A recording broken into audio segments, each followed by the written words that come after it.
A few years ago, I made these sawhorses, and I ended up just giving them away because I almost never used them, and when I did use them, I hated it. And the reason that I hated using these is because when I was making these, I just copied a design that I thought would look nice. I was copying, I think it was an IKEA brand sawhorse that was meant as like a furniture piece and didn't really translate very well to actually being used for woodworking.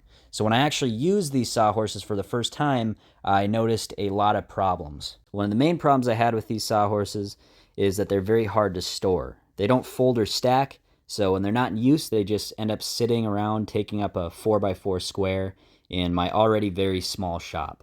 And then another issue I had with these sawhorses, because they're kind of nicer looking, again, they're more of a furniture piece than an actual sawhorse, is that when it actually came to using them, I was too afraid to use them. I didn't want to damage them or dent them or cut into them.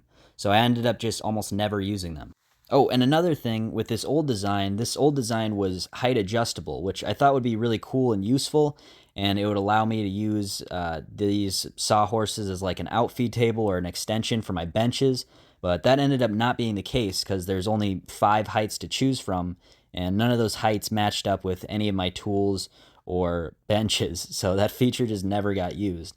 So for these new sawhorses that I'm going to make in this video, this is going to be an original design, and I am going to try and fix all those problems I had with the old sawhorses and maybe add some additional features. So this project is going to be made from 2x4s because I always have a lot of those on hand, and I'm going to start by making the legs. And I wanted the legs to be round just because I think that'll look a bit nicer. So I'm going to start off by just cutting some 1.5 inch by 1.5 inch square blanks that I can turn round later.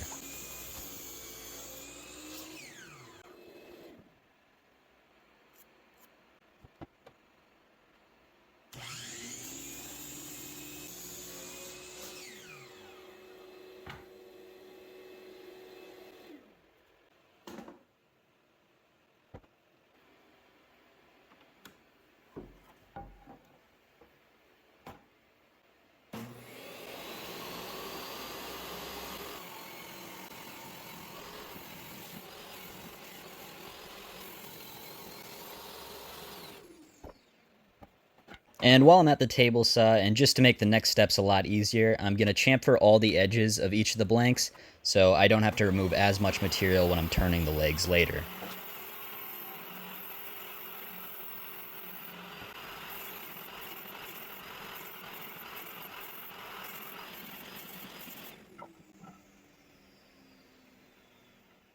Now, originally I thought I could just turn these on my lathe, but my lathe only has a 24-inch capacity, and these legs are closer to 32 inches. So I had to get a little bit creative, and instead I'm going to be using an old hole saw bit that I modified to turn these legs.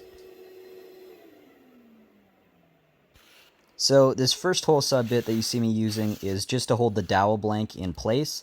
I'm going to screw this hole saw bit onto the end of the dowel blank and then chuck the whole thing up in my drill so that I can feed the blank through another hole saw bit that I modified. I cut the bottom off of this hole saw bit so that there's no limit of how deep I can cut with it. Also, you saw me taper the end of the blank earlier at the miter saw, and I did that just to make the blank easier to start turning. I'm going to turn the dowel just with my hands to get started so I can have more control and make sure that the dowel is going in straight. And then once I have the dowel started, I can speed up the process with my drill.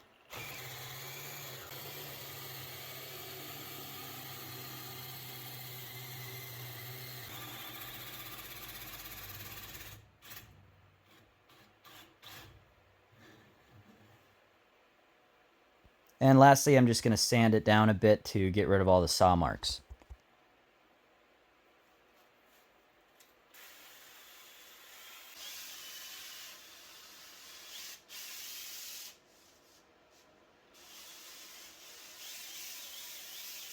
Next, I'm going to make the main body of the sawhorse, the part that actually connects all the legs. And since I want the legs to taper out from the body, I'm going to cut these pieces at a bit of an angle.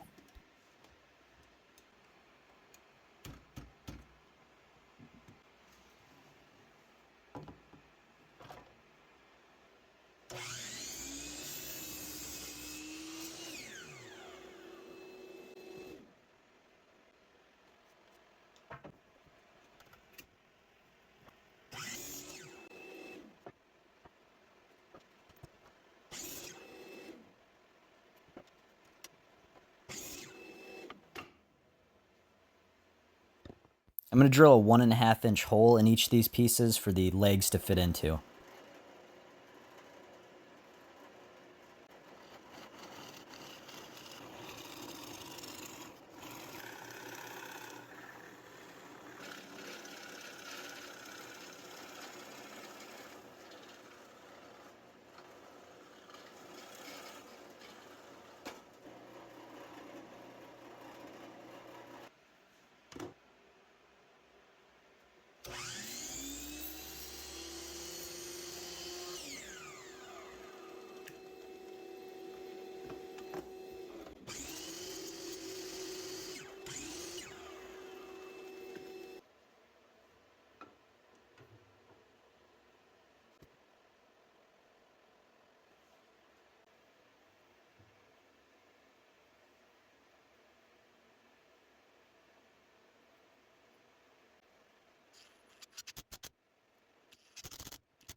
Next, I need to fill these screw holes, and I could have just filled these with some dowels, but I thought it'd look nicer if I used some contrasting wood and used some square pegs instead to make this look more like a feature.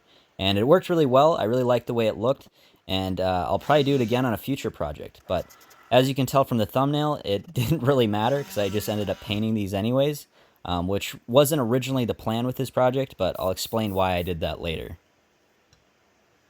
Here I'm just cutting some more pieces that make up the main body of the sawhorse.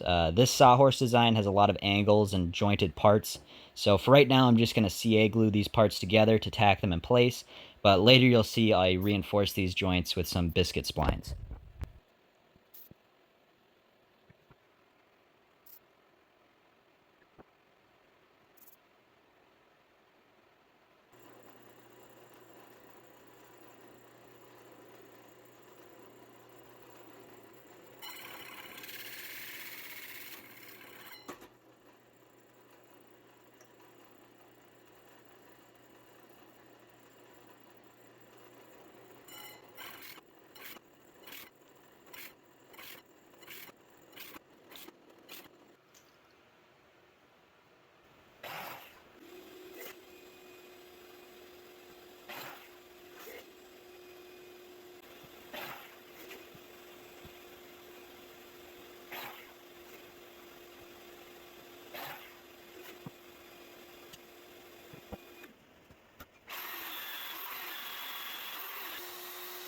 Also, I want to say, because I didn't really show it, but I splined both sides of each joint, so there's actually 10 splines holding each of these joints together. So for this next step, I needed to have all 4 sections of the sawhorse clamped down in my vise together, which proved to be very difficult to get everything lined up, so I ended up just taking all the pieces and temporarily CA gluing them all together to make clamping them in the vise easier. Now I'm going to use a 3-inch hole sub bit to drill a hole through all 4 of these sections, and since this hole sub bit only drills down 1.5 inches, I'm going to have to drill from both sides.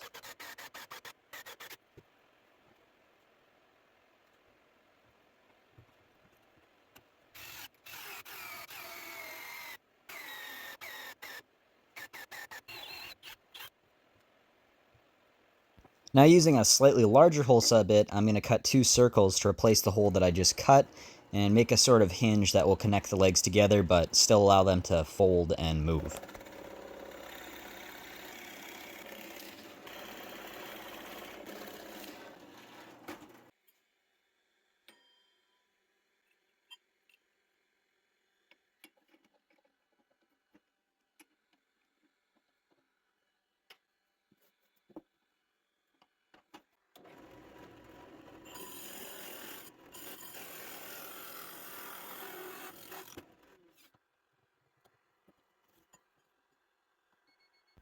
Also, if you hear that beeping in the background, just know that's just my face mask.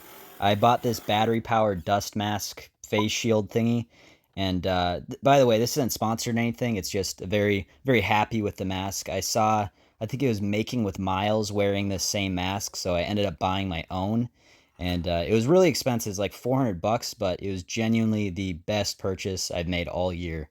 It's gigantic and it looks ridiculous, but it makes breathing in the shop so much easier. I just thought I'd mention that if you were wondering why I was wearing a giant helmet this whole video.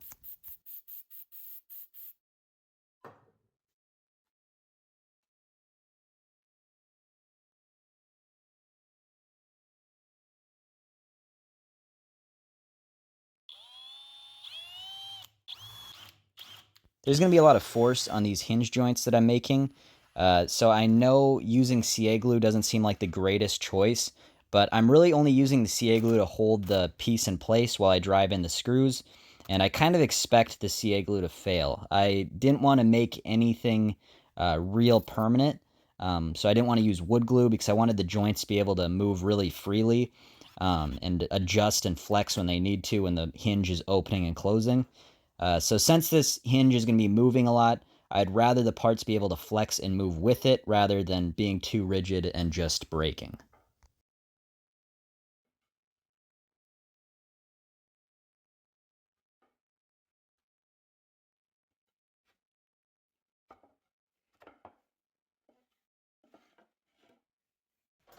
Now I need to make a cross brace to span across the bottom of the sawhorse to connect the legs and keep them from spreading when too much weight is put on the sawhorses.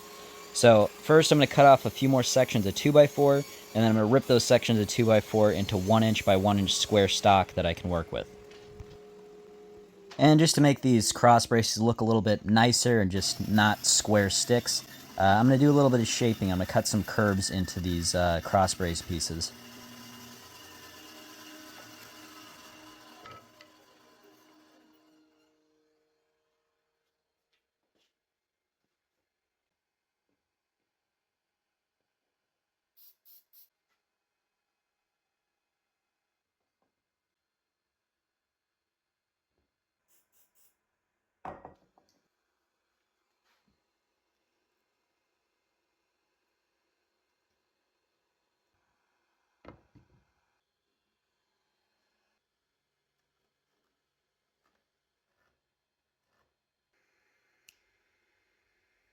Next, I'm going to round over all the edges of each of the cross brace pieces to make them round like the legs are.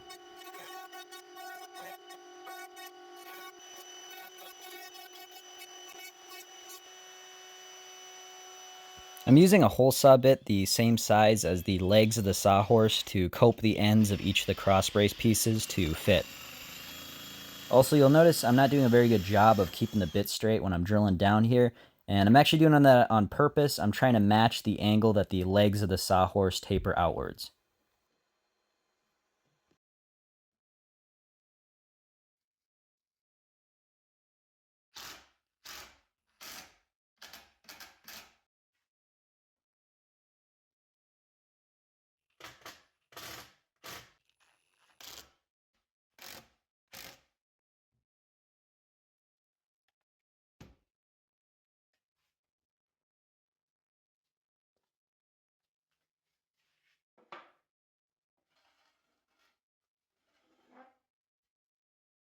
So, as is, these sawhorses are pretty much unusable.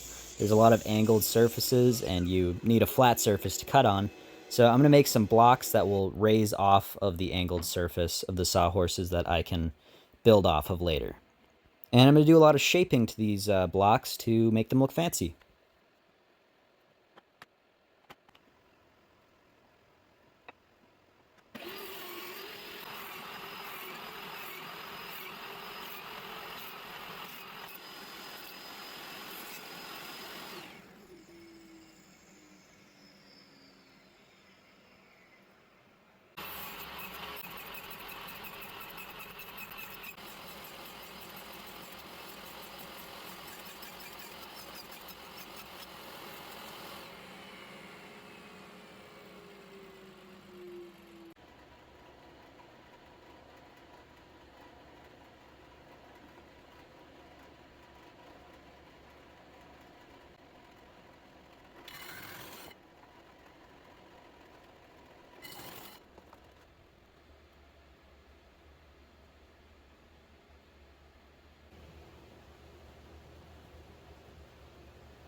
Next, I'm going to be making the height adjustable surface that will fit through the center hole of the folding hinge. Unlike all the other pieces that I've worked on for this sawhorse, I want some curves just to make it look nicer. So I'm going to use the table saw just to mark out the curves where I want them cut, and then I'm going to cut out those curves in the bandsaw, and then finally round over all the edges on my router.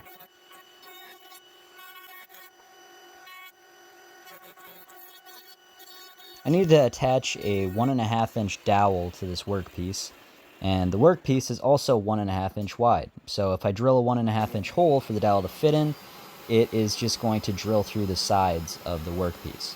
So instead, I'm going to just drill a 1 inch hole, and then I'm going to use my table saw to taper the dowel to fit.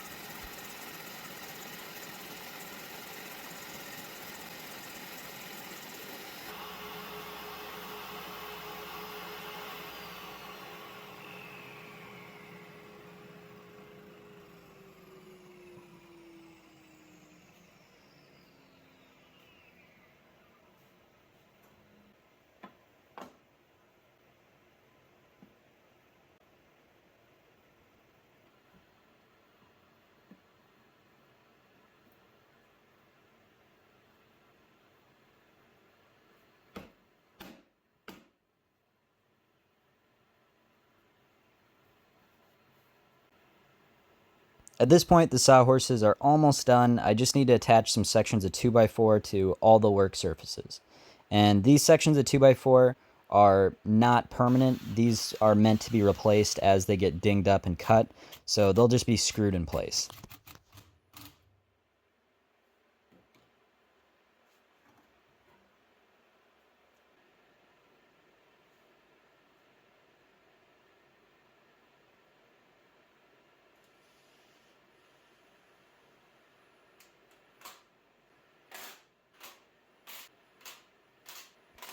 Also, to hold the height adjustable surface in place at, whatever height I want, I originally was just using a thumb screw, but after some use, I could tell I was going to mar up the wood pretty quickly and damage the dowel. So I ended up changing that out for just a hose clamp that won't dent up the wood as bad.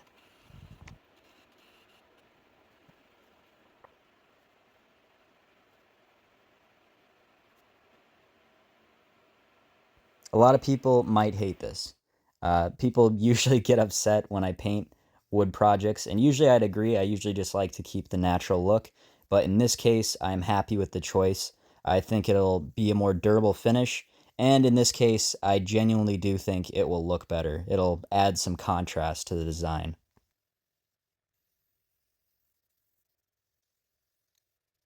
And if you didn't like me painting it, you're probably not going to like this either. Hopefully, with any luck, if I use these sawhorses as much as I think I will, they are going to get dinged up pretty bad. So I thought I should just peel off the band-aid now, and so I'm roughing them up now. And I'm going for more of a rustic look, which I think looks good, but let me know what you think.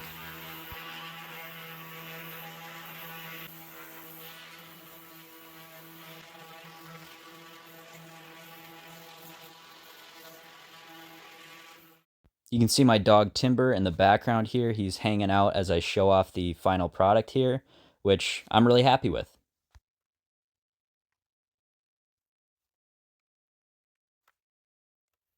You can see the sawhorses open and close. They fold up really well.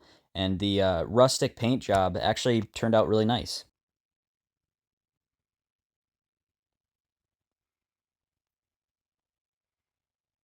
Also, you'll probably notice that the hinge looks a bit different here.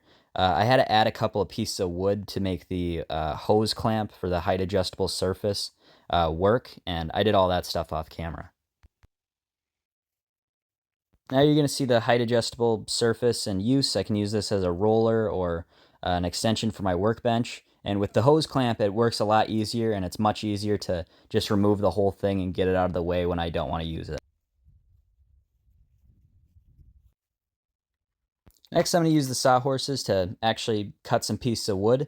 And I'm not sure if I talked about this earlier, but part of the reason that I like this design so much, and I went with this weird hinging, folding in the middle design that I don't know if I've really seen elsewhere. But the reason I went with it is because when cutting smaller pieces of wood like this, you only need one sawhorse. And if you need a work table or something like that, I can just throw a sheet of plywood on top.